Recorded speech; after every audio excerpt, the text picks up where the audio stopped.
Bismillahirrahmanirrahim. Assalamualaikum warahmatullahi wabarakatuh. Alhamdulillahi rabbil alamin. Salatu wassalamu ala nabiyina Muhammadin wa ala alihi wa sahbihi ajmain. Amma ba'd.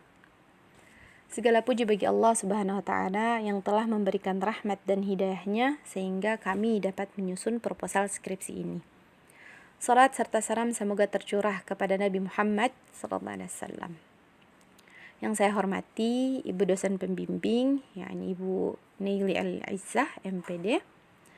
Pada kesempatan kali ini, izinkan saya, mahasiswa atas nama Rifka Nabila Ayuba, untuk memaparkan proposal skripsi dengan judul Distorsi Adab Santri di Media Massa, Analisis Fenomena Viral dan Perbandingan dengan Ajaran Otentik dalam Kitab Ta'lim Al-Muta'allim.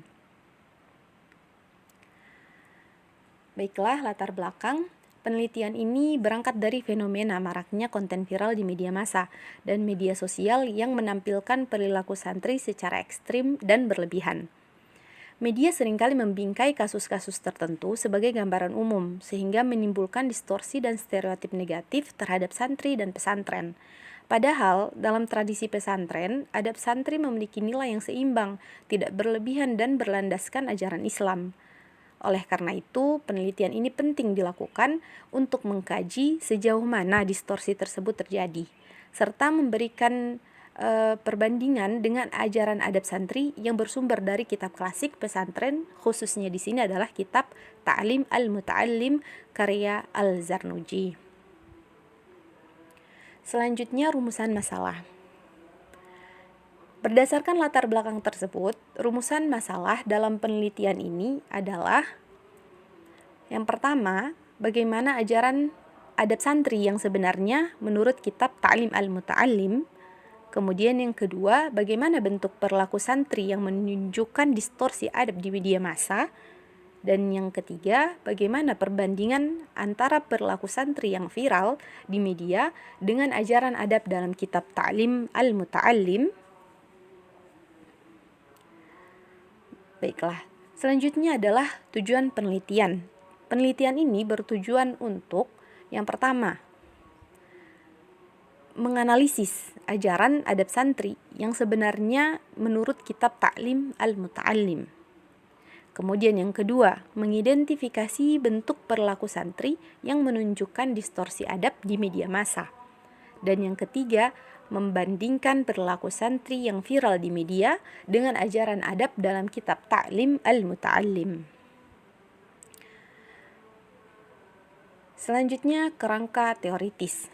Jadi, penelitian ini menggunakan teori framing media dari Erving Goffman sebagai teori utamanya untuk menjelaskan bagaimana media membingkai realitas secara selektif sehingga melahirkan distorsi. Bagaimana media membingkai realitas secara selektif sehingga akhirnya melahirkan distorsi atau perbandingan atau kesalahpahaman. Kemudian sebagai teori pendukung, penelitian ini juga menggunakan konsep adab santri dalam kitab Ta'lim Al-Muta'allim sebagai standar nilai adab santri yang bersumber dari ajaran Islam otentik. Jadi, kedua teori ini digunakan secara komparatif untuk menilai perbedaan antara representasi media dan nilai adab pesantren.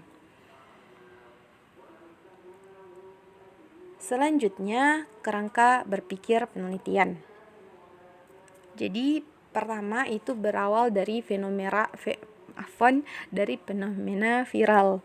Fenomena viral adab santri di media massa yang dimana media menampilkan perilaku santri secara ekstrim dan konten-konten viral tersebut cenderung sensasional dan tidak proporsional.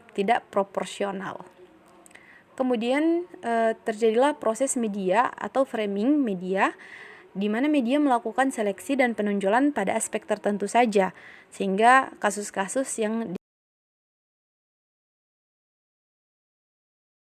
digeneralisasi sebagai gambaran umum dan terjadilah pembentukan persepsi publik. Kemudian kita bisa melihat di sini masalah utamanya yaitu distorsi representasi adab santri. Terjadi kesenjangan antara realitas pesantren dan gambaran media. dan muncul stereotip negatif terhadap santri dan pesantren. Kemudian yang terakhir di sini dari kerangka berpikir kami yaitu terjadi perbandingan jadi terjadi distorsi adab santri, di mana selanjutnya kami membandingkannya dengan ajaran otentik. Di sini menggunakan kitab Ta'lim al-Muta'allim. Untuk yang tadi membandingkan antara adab santri versi media versus adab santri menurut ajaran kitab. Baik. Metode penelitian. Penelitian ini menggunakan penelitian kualitatif dengan pendekatan studi kepustakaan dan analisis konten media massa. Subjek penelitian berupa teks media, teks media massa daring yang menampilkan perilaku santri serta kitab Ta'lim al-Muta'allim sebagai sumber utama ajaran adab santri. Adapun instrumen penelitian ini adalah peneliti sendiri, dibantu dengan pedoman analisis framing dan pedoman kajian adab santri. Adapun teknik analisis data dilakukan melalui reduksi data, penyajian data, dan penarikan kesimpulan. Dengan pendekatan analisis kualitatif, deskriptif, dan framing media. Baiklah, penutupnya. Melalui penelitian ini diharapkan dapat diperoleh pemahaman yang lebih proporsional terhadap adab santri serta kontribusi nyata bagi penguatan pendidikan akhlak dalam pendidikan agama Islam di era digital. Demikian pemaparan proposal skripsi yang dapat saya sampaikan. Atas perhatian dan masukan dari Ibu dosen, saya ucapkan banyak terima kasih. Assalamualaikum warahmatullahi wabarakatuh.